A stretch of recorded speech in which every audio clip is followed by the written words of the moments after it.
10 வருஷம் தேர்தல் அரசியல் வராமல் மொத்தத்தில் 35 ஆண்டுகள் ஒரு மாநில கட்சி என்கிற அங்கீகாரத்தை பெறுவதற்கு பெரும்பாடு பட நேர்ந்தது. சில பேர் 50-60 வயசு வரலும் சினிமாவில் நடிச்சு புகழை தேடி, பொருளை தேடி, சுகத்தை தேடி வாழ்ந்துவிட்டு இளமை காலத்தை எல்லாம் சொகுசாக கழித்துவிட்டு தேவையான அளவுக்கு சொத்து சேர்த்து வைத்துக் கொண்டு காலாவதியான காலத்தில் அரசியலுக்கு வந்து அதிகாரத்தையும் கைப்பற்றுகிறார்கள். அவங்க ஊர் ஊரா இப்படி போய் அலைய வேண்டியதில்லை, ஊர் ஊரா போய் கொடியேற்ற வேண்டியதில்லை, ஊர் ஊராய் போய் மக்களை சந்தித்து பேச வேண்டியதில்லை. உடனே கட்சியை தொடங்கலாம், அடுத்து ஆட்சிக்கு போகலாம்.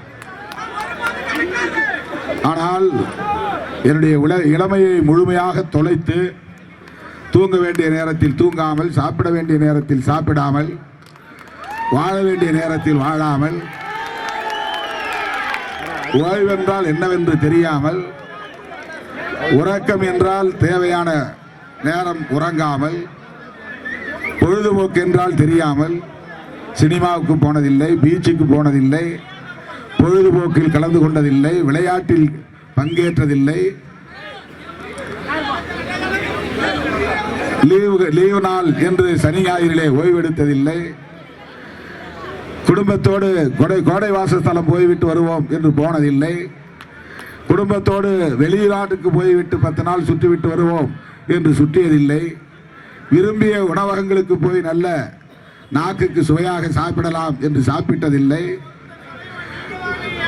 கிடைக்கிற கஞ்சியை குடித்து கொண்டு ஒரு நாளைக்கு 3 மணி நேரம் 4 மணி நேரம் உறங்கி 35 ஆண்டு காலம் பாடாய்பட்டு அரும்பாடுபட்டு வாழ்க்கையை முழுமையாக தொலைத்து